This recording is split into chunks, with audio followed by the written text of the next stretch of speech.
heures de lutte acharnée. Résultat, un couvre-feu dépassé.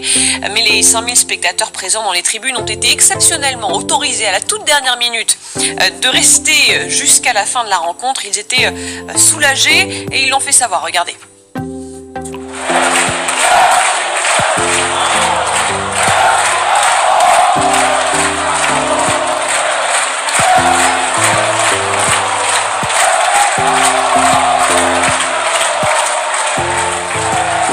Stéphanie Roch, vous nous expliquez un petit peu ce qui s'est passé hier soir à Roland-Garros. C'était totalement inattendu.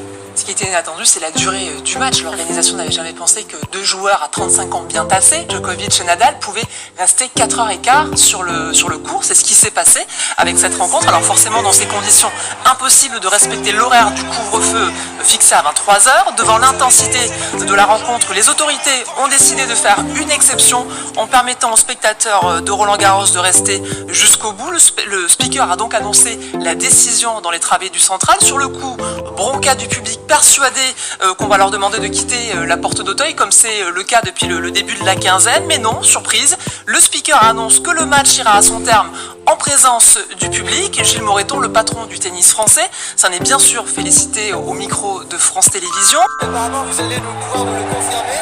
La dérogation donc a été... Vous avez obtenu cette dérogation anti-couvre-feu, si j'ose m'exprimer ainsi.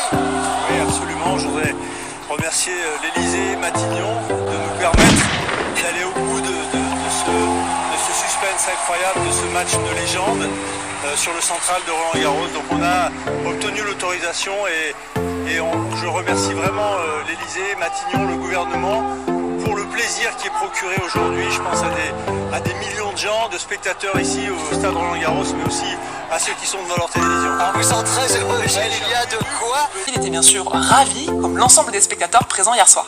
En revanche, on a vu évidemment les images donc, de ces jeunes aux Invalides qui, eux, ont été évacués par la police dès 23h.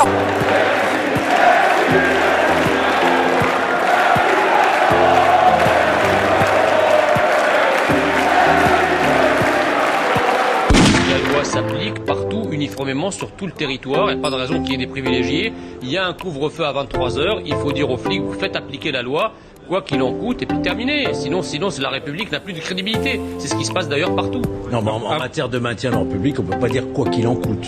Il y a un moment, il faut savoir exactement les risques. Non, mais attendez, quoi qu'il en coûte. Vous avez coûte. des jeunes qui sont rassemblés. Mais Georges, quoi qu'il en coûte. On sait très bien qu'il y a une heure de 23 heures qu'il ne faut pas dépasser.